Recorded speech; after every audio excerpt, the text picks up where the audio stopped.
বিসমিল্লাহির রহমানির রহিম। উচ্চ মাধ্যমিক রসায়ন দ্বিতীয় পত্রে জৈব রসায়নের আলোচনায় আমি সকলকে স্বাগত জানাচ্ছি। Hussain Mohammad Fazlur Rabbi, lecturer chemistry, government Edward college, Pabna. আমাদের আজকের আলোচ্য বিষয় জৈব যৌগের নামকরণ। জৈব যৌগের নামকরণ আসলে একটি চমৎকার আলোচ্য বিষয়। যদি আমরা গভীর মনোযোগ দিয়ে কিছুক্ষণ প্র্যাকটিস করি এবং এই কথাগুলোকে শুনি, তাহলে খুব সহজেই আমরা আয়ত্ত করে নিতে পারবো জৈব যৌগের মতো একটি কঠিন বিষয়। তবে মূল আলোচনার আগে গভীর দুঃখের সাথে স্মরণ করছি আমাদের প্রিয় সহকর্মী ডক্টর পরিমল চন্দ্র ঘোষ, সহযোগী অধ্যাপক, রসায়ন বিভাগ, সরকারি এডওয়ার্ড কলেজ, পাবনা। তিনি বিসিএস সাধারণ শিক্ষা 14তম ব্যাচের কর্মকর্তা ছিলেন, যিনি গত 11 জুলাই 2020 তারিখে পৃথিবী ত্যাগ করে চিরদিনের মতো না ফেরার দেশে চলে গেছেন। আমরা গভীর শ্রদ্ধার সাথে স্যারকে স্মরণ করছি। আজকের এই আলোচনা, আজকের ক্লাসটি স্যারের স্মৃতির উদ্দেশ্যে উৎসর্গ করছি। ফিরে আসছি আমাদের ক্লাসের আলোচনায়। তবে জৈব যৌগের আলোচনা আরও বেশ কয়েকটি আলোচনা ইতিমধ্যে হয়ে গেছে। জৈব রসায়নের প্রাথমিক আলোচনা এবং এর শ্রেণীবিভাগে একটি ক্লাস হয়েছে। কার্যকরীমূলক এবং সমগোত্রীয় শ্রেণী নিয়ে পরপর দুটি ক্লাস হয়েছে এবং আলোক সমানতা নিয়ে একটি ক্লাস হয়েছে। যারা এখনও ক্লাসগুলা ফলো করেনি কিংবা যারা মনে করছে যে পুরো ক্লাসটা দেখা হয়নি, তাদের উদ্দেশ্যে ক্লাসের লিঙ্কগুলো আবার দিয়ে দেওয়া হলো, যারা আমরা ক্লাসগুলো এই লিঙ্ক অনুসরণ করে আবার দেখে নিতে পারবো। বিশেষ করে আমার আজকের আলোচনা বিষয়টি স্পষ্টত অনুধাবন করার জন্য সমগোত্রীয় শ্রেণী এবং কার্যকরীমূলক এই দুটি বিষয় সম্পর্কে খুব ভালো ধারণা রাখা প্রত্যেকের জন্য প্রয়োজন। আশা করছি আমরা এই বিষয়টি আমাদের মাথায় পুরোপুরি ধারণ করে নিয়েই আমরা সামনের আলোচনায় অংশগ্রহণ করছি। প্রিয় যারা শুনছি, জৈব যৌগের নামকরণ বিষয় নিয়ে কথা বলতে গেলে আমাদের প্রথমেই যে বিষয়টা জানা দরকার যে কার্যকরী মূলককে চিনতে হবে। যে কোনো যৌগের আমরা যদি IUPAC পদ্ধতি অনুসরণ করে সঠিকভাবে নাম উল্লেখ করতে চাই, তাহলে আমাদের প্রথম কাজ হচ্ছে কার্যকরী মূলক চিনতে হবে। এজন্য আমি আবারও মনে করিয়ে দিচ্ছি যে কার্যকরী মূলক নিয়ে আমাদের শেখ মোহাম্মদ হাসান তারেক স্যারের দেওয়া যে একটা চমৎকার সেশন হয়ে গেছে, সেটা আবার আমরা দেখে নিতে পারি। তো আমরা কোনো একটা যৌগকে টার্গেট করে যখন আমরা একটা নাম প্র্যাকটিস করতে চাচ্ছি, তখন তার গাঠনিক সংকেতটা লিখতে হবে। গাঠনিক সংকেতের মাঝখান থেকে তার কার্যকরী মূলকটা চিনে নিতে হবে। কার্যকরী মূলককে আমরা বলতে পারি জৈব যৌগের চেহারা, যেটা দেখে তার পরিচয় জানা যায় এবং একই সাথে তার বৈশিষ্ট্য সম্পর্কে জানা যায়। যেমন এখানে আমরা একটা উদাহরণ নিচ্ছি যে এখানে একটি যৌগ, যে যৌগটিতে নীল রং দিয়ে দেখানো আছে OH মূলক, এটাই হবে এই যৌগের মূল কার্যকরী মূলক, যা যৌগের পরিচয়কে বহন করে, যৌগের ভৌত এবং রাসায়নিক ধর্মকে বহন করে। এই মূলকটির নাম হচ্ছে অ্যালকোহল মূলক বা হাইড্রোক্সি মূলক বলা হয়, কিন্তু হাইড্রোকার্বন চেইনের সাথে যখন OH মূলকটি যুক্ত থাকে তখন এটাকে বলা হয় অ্যালকোহল মূলক। জৈব যৌগের কার্যকরী মূলকটা চিনে নেওয়ার পরে দ্বিতীয় আমাদের গুরুত্বপূর্ণ যে কাজটি, সেটা হচ্ছে এই কার্বন কার্বন বন্ধন থেকে দীর্ঘতম কার্বন শিকলকে নির্ধারণ করতে হবে। অর্থাৎ সবচেয়ে বিভিন্ন দিকে হতে পারে। প্রিয় শ্রোতা, যদি আমরা খেয়াল করি, এখানে বাম থেকে সোজা ডানে যেতে পারি, কিংবা বাম থেকে কিছুটা যে নিচের দিকে যেতে পারি, ডান থেকে এসে নিচের দিকে যেতে পারি, এরকম বিভিন্নভাবে কার্বন শিকলকে আমরা গণনা করতে পারি। সেক্ষেত্রে আমাদেরকে সবচেয়ে দীর্ঘতম কার্বন শিকল, অর্থাৎ যেখানে কার্বন সংখ্যা সবচেয়ে বেশি আছে, সেই যৌগটা আমাদেরকে খুঁজে বের করতে হবে জৈব যৌগের নামকরণ করতে। যেমন আমি দ্বিতীয় যে উদাহরণটা নিয়েছি, সেখানে শিক্ষার্থীরা একটু লক্ষ্য করে দেখি যে এখানে আমরা যদি সোজা যেতাম তাহলে আমরা এখানে 6টি কার্বন পেতাম, কিন্তু আমরা যদি বাম থেকে শুরু করে এসে নিচে যে ডান দিকে শেষ করি, তাহলে আমরা এখানে 8টি কার্বন পাবো। তাহলে এই শিকলটি হচ্ছে আমার দীর্ঘতম শিকল। তাহলে দীর্ঘতম শিকল খোঁজার জন্য সোজা যাওয়া এটা কোনো শর্ত না, ডানে বামে বাঁকা হতে পারি, কিন্তু সেটা হতে হবে দীর্ঘতম। তবে একটা জিনিস খেয়াল রাখতে হবে যে এটা কখনোই সম্ভব না যে আমি এভাবে গেলাম, তারপরে এখান থেকে এভাবে গেলাম, দেন আবার এইটা কাউন্ট শেষ করে এখান থেকে আবার এখানে আসবো, না, এই পদ্ধতিটি হবে না।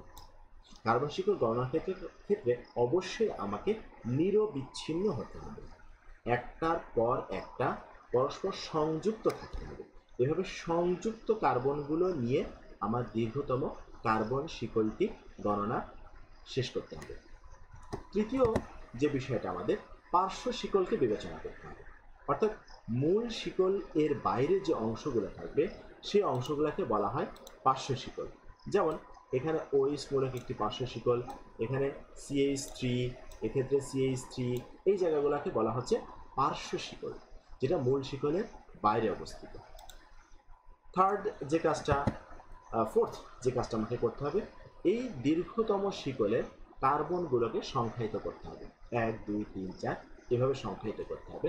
সংখ্যায়িত করার ক্ষেত্রে নিয়মটা হচ্ছে যে অবশ্যই 1 নাম্বার কার্বনটি হবে প্রান্তিক কার্বন, অর্থাৎ এই যে এটা প্রান্ত, এটা একটা প্রান্ত, এটা একটা প্রান্ত, এগুলো হচ্ছে প্রান্ত, এগুলো হচ্ছে প্রান্ত। প্রান্তিক কার্বন থেকে 1 গণনা শুরু করতে হবে। তবে যেই প্রান্ত থেকে গণনা শুরু করলে কার্যকরী মূলককে আগে পাওয়া যাবে, সেই প্রান্ত থেকে 1 গণনা শুরু করতে হবে। এখন কার্যকরী মূলক ধরো এখানে মাঝখানে আছে, তাহলে এই কার্বনটাকে কি 1 বলবে? না, সেটা বলা যাবে। অবশ্যই প্রান্ত থেকেই শুরু করতে হবে, কিন্তু যে প্রান্ত থেকে গণনা করে আসলে কার্যকরী মূলককে আগে পাওয়া যাবে, অর্থাৎ কম সংখ্যক কার্বনের সাথে পাওয়া যাবে, সেই প্রান্ত থেকে আমাকে গণনা শুরু করতে হবে। তাহলে আমরা একটা গণনার উদাহরণ দিই। যেমন এখানে যে যৌগটা দেখেছি CHO, অ্যালডিহাইড কার্যকরী মূলক আছে, যা নিজে একটি কার্বন পরমাণুকে ধারণ করে। সেই হিসাবে আমরা বাম থেকে ডান দিকে যে সংশ্লিষ্ট মৌলটির নামকরণ করেছি, যে 1 2 3 4 5 6 7 8 পর্যন্ত এসে আমরা এটা শেষ করেছি, আর পার্শ্ব শিকলগুলো পাশে রয়ে গেছে। ক্লিয়ার? আশা করি ক্লিয়ার। দেন উপরে যে যৌগটি আছে সেটা নিয়েও যদি আমরা কথা বলি, দেখো সেক্ষেত্রে আমরা বাম এবং ডান, এই জায়গাটা একটু বোঝার আছে। বাম থেকেও যদি গণনা করি কার্যকরী মূলক আসবে 3-এ, ডান থেকেও যদি গণনা করি কার্যকরী মূলক আসবে 3-এ। সেক্ষেত্রে দ্বিতীয় প্রাধান্য দিতে হবে পার্শ্ব শিকলকে। যেহেতু ডান থেকে আসলে পার্শ্ব শিকলটিকে আগে পাওয়া যায়, এই জন্য আমরা ডান থেকে আসলাম। কখন? যখন কার্যকরী মূলকের অবস্থান উভয় দিক থেকে একই হয়। কিন্তু কার্যকরী মূলকে যদি উভয় দিক থেকে ভিন্ন হতো, তাহলে আমরা কার্যকরী মূলকটাকেই প্রাধান্য দিতাম। এর পরবর্তী কাজ হচ্ছে কার্বন কার্বন বন্ধনকে চিহ্নিত করা, অর্থাৎ শিকলের মধ্যে এই যে মূল শিকলে, প্রধানতম শিকলে কার্বন কার্বন যে বন্ধনগুলো আছে, এই বন্ধনগুলো কেমন আছে, একক বন্ধন, দ্বিবন্ধন না ত্রিবন্ধন, সেটা খুঁজে বের করতে হবে। যেমন আমরা যদি এখানে একটা যৌগের উদাহরণ দিই, তাহলে এখানে কার্বন কার্বন দ্বিবন্ধনের অবস্থান আছে, সুতরাং এই বিষয়টা খুঁজে নিতে হবে। এইগুলো হচ্ছে মূল বিষয়, এই 5টি বিষয়। কার্যকরী মূলককে চিহ্নিত করা, এক্ষেত্রে অ্যালকোহল মূলক আছে, এক্ষেত্রে অ্যালডিহাইড মূলক আছে, এক্ষেত্রে কিটোন মূলক আছে। দীর্ঘতম শিকল, এখানে 5 কার্বন, এখানে 8 কার্বন, এবং এখানে 1 2 3 4 5 কার্বন, এটা খুঁজে বের করতে হবে। অতঃপর কাজ পার্শ্ব শিকল বের করতে হবে যদি থাকে। যেমন তৃতীয় যে যৌগটি আমরা এখানে উদাহরণ হিসেবে নিয়েছি, এক্ষেত্রে কোনো পার্শ্ব শিকল নেই। এরপরে কাজ হচ্ছে কার্বনগুলোকে চিহ্নিত করতে হবে, 1 2 3 4 5 6 7 8 ইত্যাদি, এভাবে। সেক্ষেত্রে আবার স্মরণ করিয়ে দিচ্ছি, কার্যকরী মূলককে যেই প্রান্ত থেকে গণনা শুরু করলে আগে পাওয়া যাবে, সেই প্রান্ত থেকে গণনা শুরু করতে হবে। আর শেষ কাজ হচ্ছে বন্ধনকে চিনে নিতে হবে। এই পর্যন্ত কাজ হয়ে গেলে এরপরে আমরা নাম লিখতে পারবো সুনির্দিষ্ট কিছু পদ্ধতিতে। সেই পদ্ধতিগুলো আমরা সামনে আসছি। তাহলে এরপরে আমরা নামকরণের চূড়ান্ত স্তরে যাব। তাহলে চূড়ান্ত স্তরে যাওয়ার জন্য সহজ একটা কৌশল আমি আজকে আলোচনা করব। এই কৌশলটি যদি আমরা সবাই রপ্ত করে নিই, তাহলে দেখা যাবে যে খুব সহজে আমরা অ্যালিফেটিক জৈব যৌগের নামকরণ IUPAC পদ্ধতিকে আমরা লিখতে পারবো, খুব সহজে লিখতে পারবো। এখন জৈব যৌগের মূল ভিত্তি কি? আমার প্রথম ক্লাসে আমি বলেছিলাম জৈব যৌগের মূল ভিত্তি হচ্ছে হাইড্রোকার্বন, অর্থাৎ হাইড্রোকার্বন এবং হাইড্রোকার্বনের জাতকগুলোকে একত্রে জৈব যৌগ বলা হয়। তাহলে সেই হাইড্রোকার্বনের যে সম্পৃক্ত হাইড্রোকার্বন, তার মূল ভিত্তি হচ্ছে অ্যালকেন। অ্যালকেন, এই একটি শব্দ থেকে আমরা নামকরণটা করে ফেলতে পারি। প্রিয় যারা দেখছি, অ্যালকেন শব্দটিকে আমি অ্যাল, এন এবং ই তিনটা সিলেবল তিন ভাগে ভাগ করে লিখেছি। এই তিনটার কিছু অর্থ আছে। অ্যালক শব্দটিকে আমরা প্রতিস্থাপন করতে পারবো সংখ্যাবাচক শব্দ দ্বারা, অর্থাৎ আমরা যে দীর্ঘতম শিকলটিকে খুঁজে বের করলাম, সেই দীর্ঘতম শিকলে কতটি কার্বন আছে সেই কার্বন সংখ্যাকে আমরা অ্যালক শব্দের পরিবর্তে স্থাপন করতে পারি। তাহলে সেই শব্দগুলো আমরা এখান থেকে মুখস্থ করে নিতে পারি। যদি একটি কার্বন থাকে তাহলে শব্দটি হবে মিথ, দুইটি কার্বন হলে ইথ, তিনটি হলে প্রোপ, চারটি হলে বিউট, পাঁচটি হলে পেন্ট, ছয়টি হলে হেক্স, সাতটি হলে হেপ্ট, আটটি হলে অক্ট, নয়টি হলে নন, দশটি হলে ডেক, 11টি হলে উনডেক, 12টি হলে ডোডেক। এভাবে ক্রমান্বয়ে রোমান সংখ্যা বা রোমান শব্দ দ্বারা আমরা এই কথাগুলোকে উল্লেখ করতে পারি। প্রয়োজন হলে আরও বেশি সংখ্যক, এখানে আমি উদাহরণ হিসেবে 11 পর্যন্ত নিয়েছি, যে আরও বেশি সংখ্যক জানার প্রয়োজন হলে বইতে আছে বা পরবর্তীতে আমরা এগুলোতে আলোচনা করে নেব ইনশাআল্লাহ।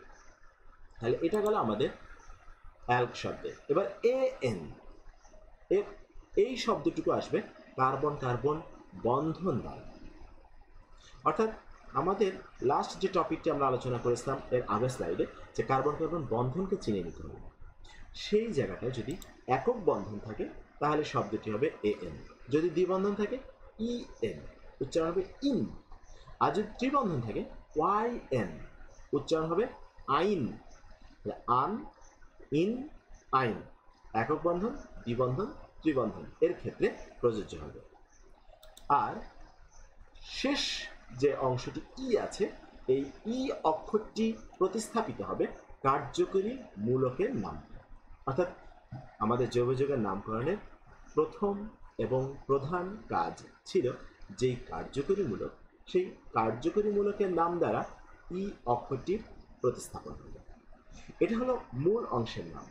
আর ওই যে পার্শ্ব শিকলগুলো যদি থাকে, পার্শ্ব শিকলের নামটি সবার পূর্বে বসবে, অর্থাৎ এই সংখ্যাবাচক শব্দ, আন, কার্যকরী মূলকের নাম, এই সবগুলো অংশের পূর্বে বসবে পার্শ্ব শিকলের নাম।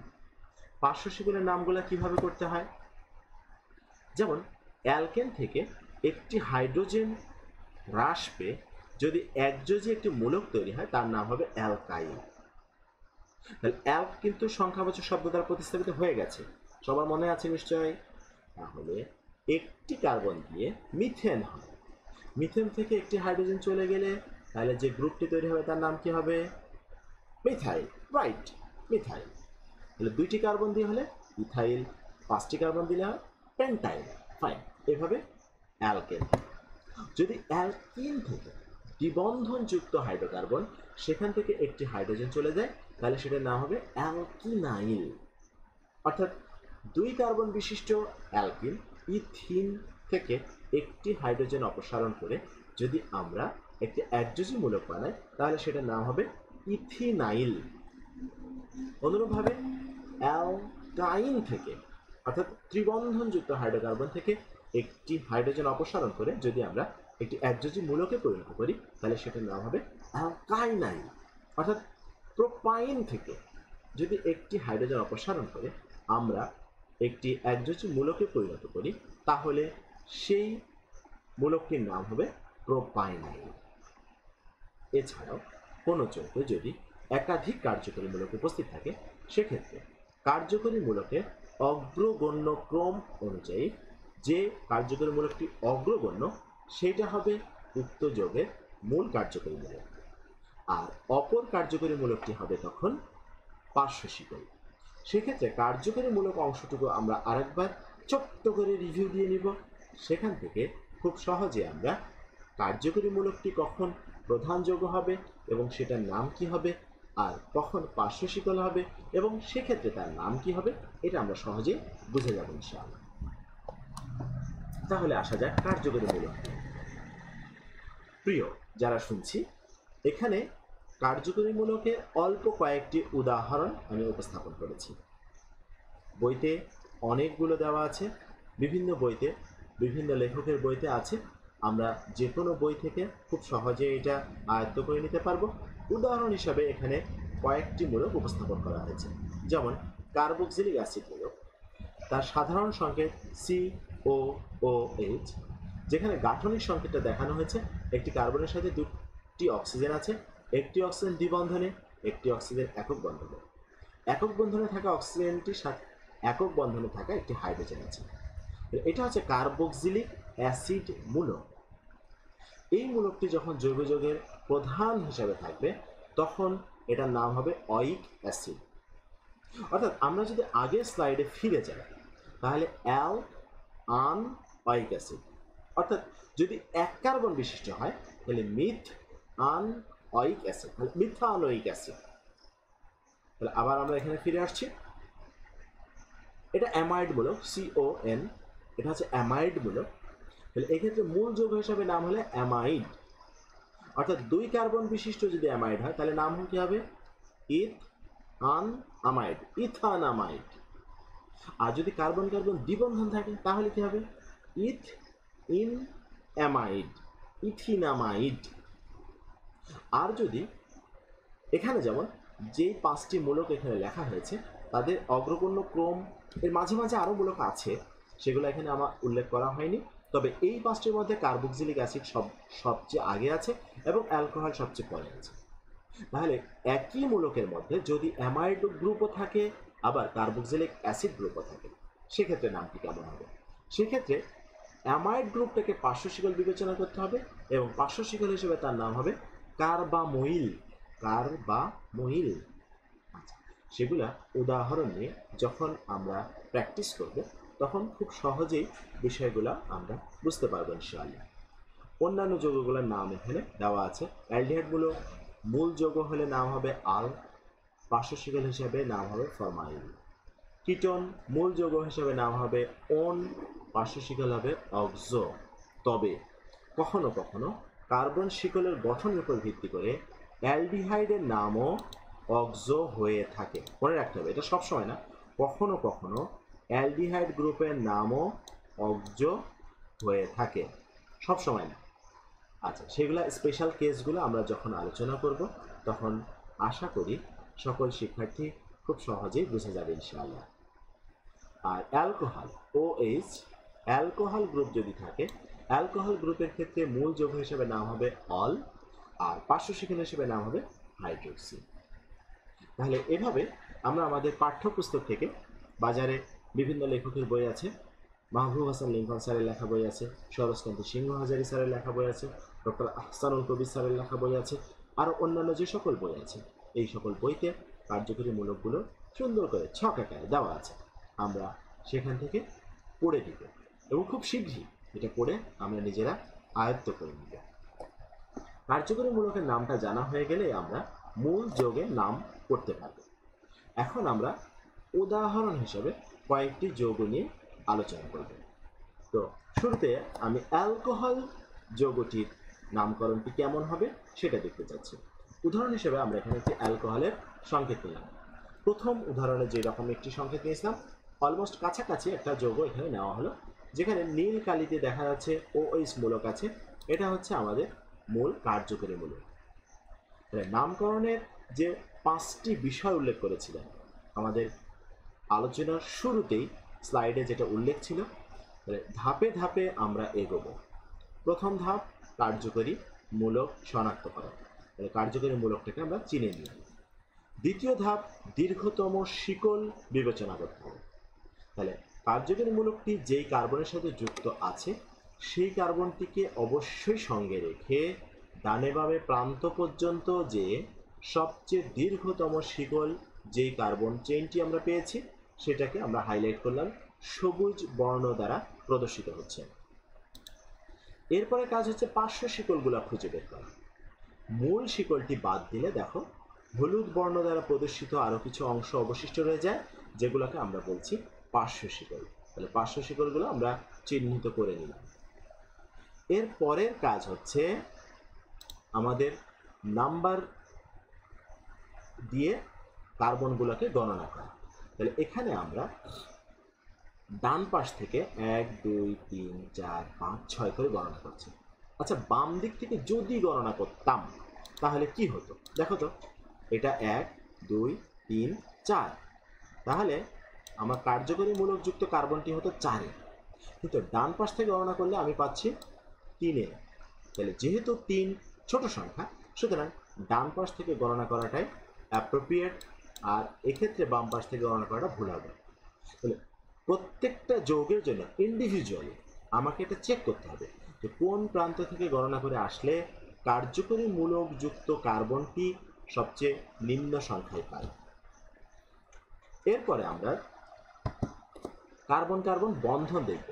দেখো, মূল শিকলে সবুজ বর্ণে চিহ্নিত কার্বনগুলো, তার মাঝে সাদা বর্ণে চিহ্নিত যে বন্ধনগুলো, প্রত্যেকটা বন্ধনই আছে একক বন্ধন। তাহলে আমরা মূল বিষয়টা বুঝে গেলাম। এখন আমাদের নামকরণের পালা। তাহলে এখন আমরা নাম লিখে ফেলতে পারি। তাহলে আমার সাথে সাথে সবাই একটু প্র্যাকটিস করো। তাহলে প্রথমে বলেছি পার্শ্ব শিকল। তাহলে পার্শ্ব শিকল আছে 2টা, এবং 2টা পার্শ্ব শিকলই আছে 1 কার্বন বিশিষ্ট মিথাইল গ্রুপ, এবং সেই মিথাইল গ্রুপ একটা আছে 2 নম্বর কার্বনের সাথে, একটা আছে 4 নম্বর কার্বনের সাথে। তাহলে 2, 4 মিথাইল যেহেতু 2টা, তাহলে নাম হবে ডাই মিথাইল। যারা শিক্ষার্থীরা মনোযোগ দিয়ে ক্লাসটি শুনছো, ইতিমধ্যে আশা করছি যে তোমরা খাতা কলম নিয়ে লেখা শুরু করে দিয়েছো। তাহলে নামটি শুরু করছি 2, 4 ডাইমিথাইল। এবার আসা যাক মূল কার্বন শিকলে। মূল কার্বন শিকলে আছে 6টি কার্বন। তাহলে আমরা ইতিপূর্বে একটা ছকে দেখে নিয়েছি যে 6 কার্বন থাকলে নাম হবে হেক্স। 2, 4 dimethyl hex. সবগুলো বন্ধন একক বন্ধন, তাহলে আন। হেক্সের পরে আন। এরপরে 3 নম্বর কার্বনের সাথে আছে অ্যালকোহল মূলক, তাহলে একটা হাইপেন দিয়ে 3 হাইপেন অল, নামের চেহারাটা এমন হবে। এবার শিক্ষার্থীরা আমরা আমাদের খাতার সাথে এই নামটি মিলিয়ে নিই, তাহলে দেখা যাচ্ছে 2, 4 হাইপেন ডাইমিথাইল, কোনো স্পেস ছাড়া, হেক্স আন, কোনো স্পেস হবে না, হাইপেন 3 হাইপেন অল। পুরোটা একটি শব্দাংশ হিসাবে চিন্তা করতে হবে, অর্থাৎ মিথাইল, হেক্স, আন এগুলো শব্দের অংশ, পুরোটা মিলে একটি শব্দ, সুতরাং মাঝখানে কোনো রকম স্পেস হবে না। সংখ্যা এবং শব্দাংশের মাঝে হাইপেন হবে, সংখ্যা এবং শব্দাংশের মাঝে হাইপেন হবে, দুটি সংখ্যার মাঝে কমা হবে, দুটি সংখ্যার মাঝে কমা হবে। এই নিয়ম অনুসারে নামকরণ হবে। আশা করছি শিক্ষার্থীরা এই বিষয়টি ভালোভাবে বুঝে গেছে। এখন আসো আমরা কিছু প্র্যাকটিস করি, এগুলা নিজেরা খাতা কলমে লিখতে থাকো। আমার ক্লাসের সাথে সাথে দেরি করার দরকার নেই, ক্লাসের সাথে সাথে লিখতে দিই। এখানে একটা যৌগ নিয়েছি, দেখো এখানে অ্যালকোহল মূলক আছে, এই পাশটা দিয়ে দীর্ঘতম শিকল আছে, এখানে একটা পার্শ্ব শিকল আছে, এখানে একটা পার্শ্ব শিকল আছে। তাহলে এটার নাম আমি এখন বলবো না, এটা শিক্ষার্থীরা নিজেরা করবে, পরবর্তীতে চেক করে নিব আমরা। দ্বিতীয় আরেকটি যৌগ নিচ্ছি, দেখো এখানে মূল কার্যকরীমূলক অ্যালকোহল মূলকই আছে, পার্শ্ব শিকল হিসেবে এখানে একটা ক্লোরিন রাখা হয়েছে, আর মূল কার্বন শিকল এখানে একটা দ্বিবন্ধন আছে, তার মানে এখানে আন শব্দাংশের স্থলে ইন হবে। দেখো আগের স্লাইডে খেয়াল করো, এইখানে যে আন শব্দটি ছিল এই ক্ষেত্রে এখন ইন হবে। আচ্ছা, আরেকটি যৌগ চেক করি, এখানে দ্বিবন্ধন এবং ত্রিবন্ধন দুটোকে রাখা হয়েছে, তাহলে ইন আইন দুটো বিষয় উল্লেখিত হবে। ইতোমধ্যে যারা খাতায় লিখে নিয়েছ তাদেরকে অভিনন্দন। এখন আমরা উত্তর দিয়ে দিচ্ছি, মিলিয়ে নাও। প্রথম যৌগটা হবে 5 ইথাইল। তাহলে বাম পাশ থেকে নামকরণ শুরু হয়েছে 1, 2, 3, 4, 5, 5-এর সাথে এই যে ইথাইল মূলক। 3 মিথাইল, 3-র সাথে মিথাইল আছে। অক্টান, মূল কার্বন শিকল আছে 8টি কার্বন বিশিষ্ট এবং সব একক বন্ধন, আন। 4 অল। দ্বিতীয় যৌগটির নাম কি হবে? 5 ক্লোরো হেপ্ট 2 ইন, দ্বিবন্ধনটি আছে 2 নম্বর কার্বনের সাথে, 2 ইন 4 অল। তৃতীয় যৌগটির নাম হবে, এটা আছে 1 নম্বর কার্বন, যেহেতু এখানে অ্যালকোহল মূলক আছে, দেন 2 নম্বর কার্বনের সাথে এখানে একটা পার্শ্ব শিকল আছে, 2 মিথাইল হেপ্ট 2 ইন 4 আইন 1 অল। আশা করি যারা এই মুহূর্তে এই লেকচারটি শুনছে এবং খাতায় লিখছে তাদের প্রত্যেকেরই 3টে যৌগের নামই সঠিক হয়েছে, না হলে আবার চেক করে নাও। আচ্ছা, তাহলে অ্যালকোহলের নামকরণ আমরা শিখলাম। আরও কিছু উদাহরণ যদি প্র্যাকটিস করি তাহলে আমাদের বুঝতে আরও সুবিধা হবে। এবার আসা যায় আমরা অ্যালডিহাইডের নামকরণ প্র্যাকটিস করি। অ্যালডিহাইডের কার্যকরী মূলক হচ্ছে সিএইচও। সিএইচও, তাহলে সিএইচও কার্যকরী মূলক বিশিষ্ট একটা যৌগ এখানে আমরা উদাহরণ হিসেবে নিয়েছি। তাহলে প্রথম কাজ হচ্ছে কার্যকরী মূলককে চিনতে হবে। এখন লক্ষ্য করো, এক্ষেত্রে কার্যকরী মূলক আছে দুইটা। এক্ষেত্রে ওইস এটিও একটি কার্যকরী মূলক এবং সিএইচও এটাও একটা কার্যকরী মূলক। কার্যকরী মূলকে অগ্রাধিকার ক্রম তালিকা থেকে আমরা পাই অ্যালডিহাইড মূলক অ্যালকোহল মূলকের চাইতে অগ্রাধিকার প্রাপ্ত। সুতরাং সেই নিয়ম অনুযায়ী আমরা সিএইচও বা অ্যালডিহাইড মূলকটাকেই মূল কার্যকরী মূলক বলবো, আর ওএইচটাকে তখন পার্শ্ব শিকল বলবো। তাহলে সিএইচও অ্যালডিহাইড মূলকটাকে বিবেচনা রেখে আমরা দীর্ঘতম কার্বন শিকলটিকে পেয়ে গেছি, যা সবুজ বর্ণ দ্বারা চিহ্নিত হয়েছে। যে বাকি যে হলুদ বর্ণ দ্বারা তিনটা জিনিস দেখা যাচ্ছে সেটা হচ্ছে পার্শ্ব শিকল। তাহলে আমরা এখানে পার্শ্ব শিকলগুলো চিহ্নিত করে নেব। এরপরের কাজ কি আশা করি সবার মনে আছে, নাম্বার রিং 1 2 3 4। যেহেতু অ্যালডিহাইড আমার মূল কার্যকরী মূলক এবং অ্যালডিহাইড নিজেই কার্বন পরমাণু ধারণ করছে, সুতরাং সেই কার্বন পরমাণুটি হবে আমার 1 নম্বর কার্বন পরমাণু। এখন বন্ধন চেক করার পালা। সবগুলো বন্ধনই একক বন্ধন আছে, দেন আমরা নামকরণ করে নিলাম। তাহলে 4 নম্বরে আছে ওএইচ মূলক, তাই 4 হাইড্রোক্সি। 3 এবং 5-এ আছে, দুঃখিত এখানে একটু ভুল হয়ে গেছে, এটা 5 হবে, 3 5 ডাইমিথাইল হবে, এটা একটু ঠিক করে নাও। 3 5 ডাইমিথাইল অক্ট, সবগুলো একক বন্ধন আন। আর অ্যালডিহাইড মূলকের জন্য এএল আল, 4 হাইড্রোক্সি 3 5 ডাইমিথাইল অক্ট আন আল বা অক্টানেল বা অক্টানাল, উচ্চারণ আল বা এল যে কোনোটাই করতে পারো, এখানে কোনো অসুবিধা নেই। তাহলে অ্যালডিহাইডের নামকরণটা আমরা প্র্যাকটিস করলাম। এখন সেক্ষেত্রে নিজেরা কিছু প্র্যাকটিস করা পালা, কারণ যতক্ষণ আমি নিজে খাতা কলমে না লিখব, যতক্ষণ আমি নিজে কাজ না করব, ততক্ষণ পর্যন্ত আমাদের শেখাটা কমপ্লিট হবে না। তাহলে দেখা যাক নিজের কাজের জন্য কিছু প্র্যাকটিস আমরা এখানে উপস্থাপন করছি। প্রথমে একটা মূলক, তাহলে এখানে অ্যালডিহাইড মূলক আছে, এখানে দ্বিবন্ধন আছে, এখানে ব্রোমিন আছে এবং ডান দিকে একটা চেন চলে গেছে, নিচে এসে একটা চেন চলে গেছে। শিক্ষার্থীদের এখানে খুঁজে বের করার পালা যে কোন দিক দিয়ে গেলে আমরা দীর্ঘতম শিকল পাবো। আরেকটি যোগ দিচ্ছি, এক্ষেত্রে অ্যালডিহাইড মূলক আছে, হাইড্রোক্সি গ্রুপ আছে, NH2 অ্যামিনো গ্রুপ আছে, অ্যামিনো গ্রুপ আছে, এখানে দ্বিবন্ধন আছে, মানে অনেকগুলো কাজ আছে। সবগুলা মাথা ঠান্ডা করে যদি আমরা চর্চা করি আমরা অবশ্যই ভালো করবো ইনশাআল্লাহ। আরেকটি যোগ এখানে নিলাম, দেখো অ্যালডিহাইড মূলক আছে, দ্বিবন্ধন রাখা হয়েছে দুইটা, দুই জায়গায় দ্বিবন্ধন রাখা হয়েছে, এখানে একটা নাইট্রো মূলক রাখা হয়েছে। বেশ কিছু কাজ তোমাদের সামনে উপস্থাপন করা হলো। তো ভিডিও দেখতে দেখতে এগুলা নিজেদের খাতায় কপি করে নাও এবং নিজেরা নামগুলা লিখতে শুরু করে দাও। আশা করি অনেকেই লিখতে শুরু করেছো এবং কয়েকটা হয়তো লিখেও নিয়েছো। এখন তোমাদের নিজেদের লেখা নামের সাথে সঠিক উত্তরের মিল করে নেওয়ার পালা। তাহলে সঠিক উত্তরগুলো কি একটু দেখে দিই। প্রথম যোগটা 4 ব্রোমো, এটা 1 নম্বর carbon, check it, 1 2 3 4 4 bromo. 5 ethyl, এটা 5 6 7 8, এই দিক দিয়ে যাবে দীর্ঘতম শিকল, তাহলে এটা হচ্ছে ইথাইল। দেন 2 মিথাইল, 2 নাম্বার, এখানে একটা মিথাইল আছে, অক্ট 2 ইন এল। ফাইন, পরবর্তী যৌগটার নাম কি হবে? এই পাশ থেকে গণনা করা পালা। 2 amino 3 hydroxy hex 4 ene dial. Look, এখানে একটা অ্যালডিহাইড মূলক, এখানে একটা অ্যালডিহাইড মূলক, দুইটি অ্যালডিহাইড মূলকের কারণে এখানে আমরা লিখেছি ডাইএল। পরবর্তী যৌগটির নামকরণের পালা 3 5 ডাইমিথাইল। তার মানে এক্ষেত্রে অ্যালডিহাইড মূলকের কার্বনটিকে 1 নম্বর কার্বন বিবেচনা করে 1 2 3, এখানে একটা মিথাইল 4 5, এখানে একটা মিথাইল, 3 5 ডাইমিথাইল 4 নাইট্রো, 4 নম্বর কার্বন একটি নাইট্রো মূলক আছে। দেন হেক্সা, যখনই দ্বিবন্ধন বা ত্রিবন্ধন একের বেশি হবে তখনই সংখ্যাবাচক শব্দের পরে একটা অতিরিক্ত এ আসবে। দেখো এই এটা এর আগে কোথাও পাও নাই, এটা এক্সট্রা, এখানে নাই, এখানেও নাই, কিন্তু এখানে আসবে কারণ দ্বিবন্ধন দুইটা আছে, এই একটা, এই একটা, যার কারণে এখানে একটা এ আসবে। 3,5 ডাই ইন অ্যাল। আশা করি আমরা ক্লিয়ারলি বুঝতে পেরেছি। তাহলে নিজেরা প্র্যাকটিস করেছো। তাহলে আমরা অ্যালকোহলের নামকরণ প্র্যাকটিস করলাম, অ্যালডিহাইডের নামকরণ প্র্যাকটিস করলাম।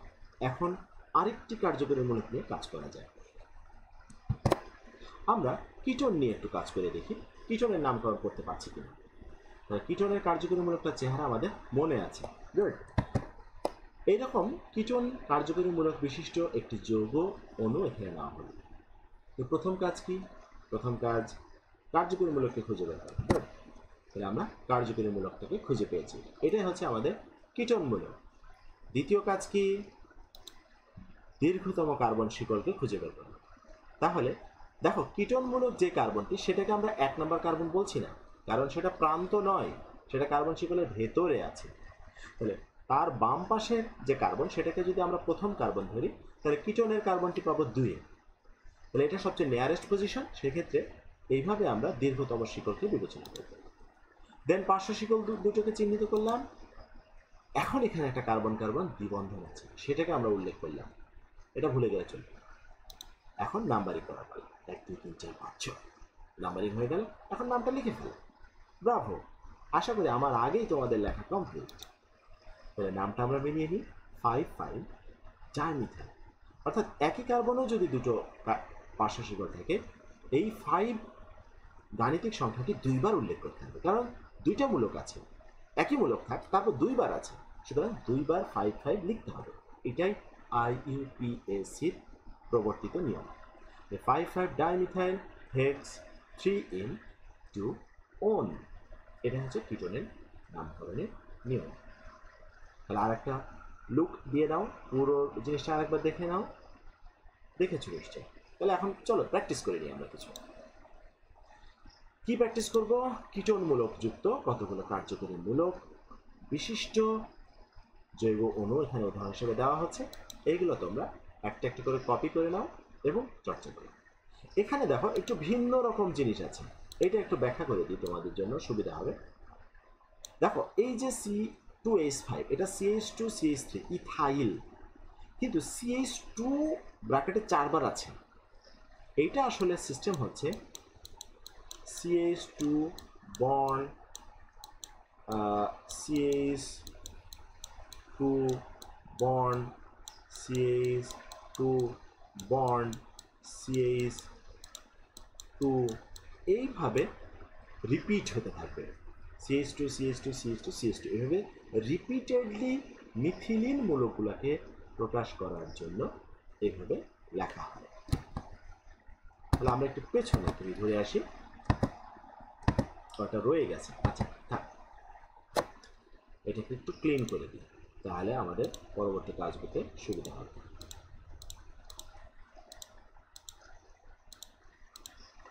এই পাশটা ক্লিন করে দিই।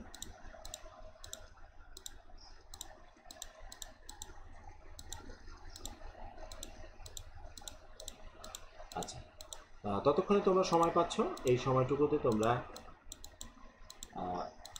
এই যৌগগুলো কপি করে নাও এবং নিজেরা নাম প্র্যাকটিস করতে শুরু করে দাও, তাহলে তোমাদের জন্য কাজটা এগিয়ে গেল। আচ্ছা, এই হলো মোটামুটি আমাদের এটা। এরপর আরেকটি উদাহরণ দিচ্ছি। এখানে দেখো দুইটা কীটনমূলক আছে, এখানে একটা কীটনমূলক আছে, এখানে একটা কীটনমূলক আছে। এখন এই যৌগগুলোর নাম তোমরা ইতিমধ্যে লিখে ফেলেছো। এখন আমরা একটু মিলিয়ে নিই যে আমাদের লেখাটা কতটুকু সঠিক হলো। সঠিক নামগুলো আমি দিয়ে দিচ্ছি। 2244 টেট্রামিথাইল পেন্টান থ্রিওন। তারপরটা হচ্ছে 3 মিথাইল উনডেক 9In4On। এরপরটা হবে 5,5 ডাইমিথাইল হেক্সান 2,4 ডাইওন।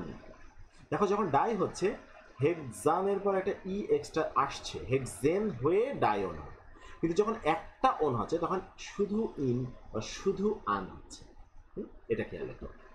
ঠিক আছে, তারপরে 4 হাইড্রোক্সি হেপ্ট 5 ইন 3 তাহলে আমরা কতগুলো জৈব যৌগের নাম হওয়ার প্র্যাকটিস করলাম। এখন আমাদের বই ফলো করা উচিত। বইতে যথেষ্ট পরিমাণ অনুশীলনী দেওয়া আছে, সেই অনুশীলনী থেকে আমরা নিজেরা প্র্যাকটিস করব। প্র্যাকটিস করতে যে কনফিউশন হতে পারে যে আমি যেটা লিখলাম ঠিক হলো তো, যদি সন্দেহ তৈরি হয় অবশ্যই আমাদেরকে প্রশ্ন করব। তাহলে প্রথম কাজ practice, then practice, then practice. Okay, অবশ্যই আমাদেরকে জানাতে ভুলবে না যে কোনো প্রশ্ন, যে কোনো জিজ্ঞাসা, নিজেদের কাজগুলো সঠিক হচ্ছে কিনা যাচাই করে নাও, বা যে কোনো ডিসকাশনের জন্য সরাসরি এই ভিডিও লিঙ্কের নিচে মন্তব্য করতে পারো, অথবা মেইল করো f.rabby85@gmail.com, অথবা সরাসরি মেসেঞ্জার বার্তা পাঠাতে পারো facebook.com/husain.fazlerabi এই লিঙ্কে। সবাইকে ধন্যবাদ জানিয়ে ক্লাস শেষ করছি। ধন্যবাদ সকলকে।